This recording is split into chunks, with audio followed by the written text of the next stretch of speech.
Halo teman-teman semua, kembali lagi di Rock Riwayat Orang Kudus edisi 29 Oktober. Hari ini kita akan membahas riwayat dari Santo Narcisus, Uskup Yerusalem. Sebelum kita mulai, monggo di-share dulu video ini supaya semakin banyak orang dapat hidup kudus lewat teladan para santo-santa. Oke, tanpa berlama-lama lagi, mari kita mulai. Cerita berawal di akhir abad pertama, sekitar tahun 99, di Yerusalem. Lahirlah seorang anak laki-laki bernama Narcisus. Ia tumbuh sebagai orang yang berkeinginan besar memperoleh pengetahuan tentang Tuhan. Oleh sebab itu, dia memutuskan untuk mengikuti jejak Yesus dengan menjadi seorang imam. Padahal di zaman ini, menjadi imam itu resikonya sangat besar guys, karena orang-orang Romawi nggak suka banget sama kekristenan. Namun, Narcisus gak peduli akan bahaya-bahaya yang ada. Dia justru menjadi bersemangat dalam mengajar dan mewartakan sabda Kristus kepada umatnya, juga dalam pelayanan orang-orang sakit. Keutamaan-keutamaan ini membuatnya terpilih sebagai Uskup Yerusalem ketika Uskup ke-29 wafat. Saat itu umurnya sudah sekitar 80 tahun guys. Dengan memegang jabatan hierarki yang lebih tinggi, Narcisus gak jumawa atau malah santai-santai aja guys. Dia justru memberi contoh kepada imam-imam keuskupannya supaya terus berkhotbah dan menguatkan semangat iman jemaat. Narcisus juga terkenal tidak menyukai percakapan kosong dan juga kata-kata kotor. Percakapan kosong itu maksudnya ngerumpi atau gosipin orang lain guys. Menurutnya itu membuang-buang waktu karena tidak ada gunanya. Di tahun 195, Narcisus bersama dengan Uskup Kaisarea, Theophilus memimpin sebuah konsili yang diadakan oleh uskup-uskup Palestina. Konsili ini memutuskan kalau Paskah harus selalu dirayakan pada hari Minggu, berbeda dengan Paskah Yahudi. Sedikit informasi ya guys, jadi Paskah Yahudi menurut Keluaran 12 ayat 18 ada tanggalnya, yaitu tanggal 14 sampai 21 bulan pertama dalam kalender Ibrani, yaitu bulan Nisan. Kalau Paskah Yahudi berpatokan pada tanggal, Paskah Kristen berpatokan pada hari, yang ditetapkan pada konsili ini adalah hari Minggu. Kenapa hari Minggu? Ya karena Yesus memang bangkit pada hari Minggu ya guys. Nah, ternyata teladan hidup kudus Narcisus membawanya pada karunia-karunia yang diberikan oleh Tuhan. Tercatat oleh seorang sejarawan bernama Eusebius Pamphili, Narcisus melakukan banyak mujizat pada masa kepemimpinannya. Suatu hari di malam Paskah, para diakon tidak memiliki minyak untuk menghidupkan lilin di dalam gereja. Kita tahu kan ya, kalau zaman dulu belum ada namanya lampu, belum ada listrik.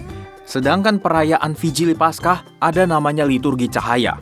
Sehingga ini menjadi suatu masalah yang sangat serius kalau tidak ada namanya lilin.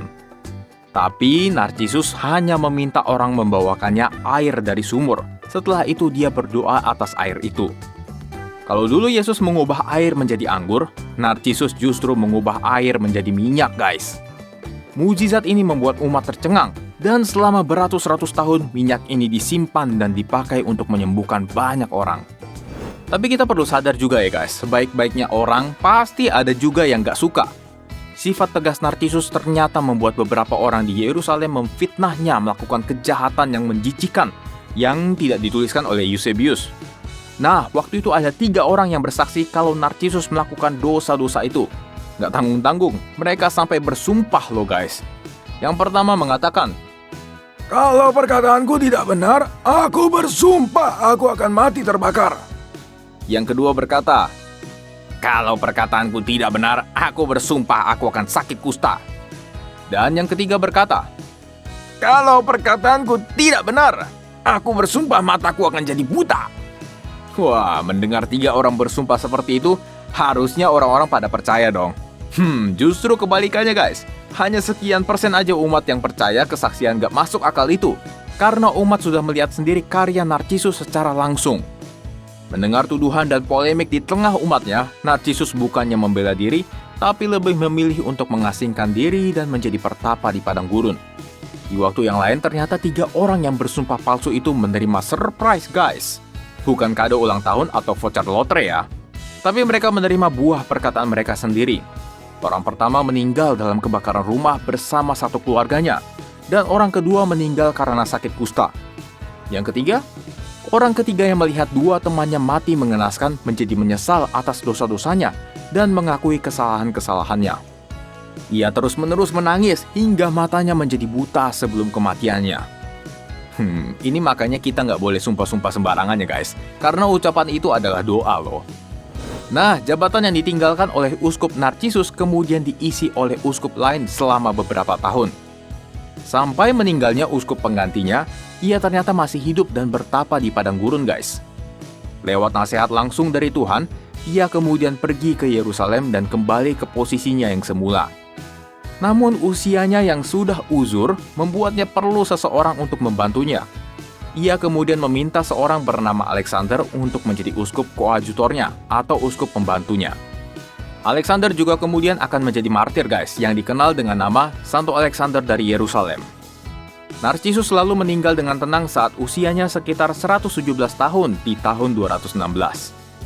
Narcissus memberi teladan yang bagus banget nih buat kita contoh saat ia difitnah. Pasti kita pernah dong dapat fitnah, dapat tuduhan-tuduhan yang nggak benar. Nah, beliau mengajarkan kita untuk menyikapi tuduhan-tuduhan itu dengan tenang guys, nggak berapi-api. Terkadang mungkin kita langsung temperamen setelah tahu kita difitnah, apalagi kalau difitnah oleh orang yang kita percaya sendiri. Terus berarti kita diem aja gitu ya? Nggak diem juga sih. Walau mungkin kita dapat dukungan dari banyak kerabat untuk melawan tuduhan-tuduhan yang nggak benar itu, namun Santo Narcissus memberi teladan supaya kita mengasingkan diri dan berdoa kepada Tuhan, menyerahkan segala persoalan kepadanya dan biar Dia yang mengurus semuanya. Emang kita nggak boleh membela diri ya? Membela diri itu boleh guys, gak salah. Tapi terkadang saat membela diri, kita justru membela diri kita dengan menyerang pihak seberang. Sehingga masalah bukan selesai, tapi semakin meluas. Dan kita menjadi tidak ada bedanya dengan orang-orang yang memfitnah kita.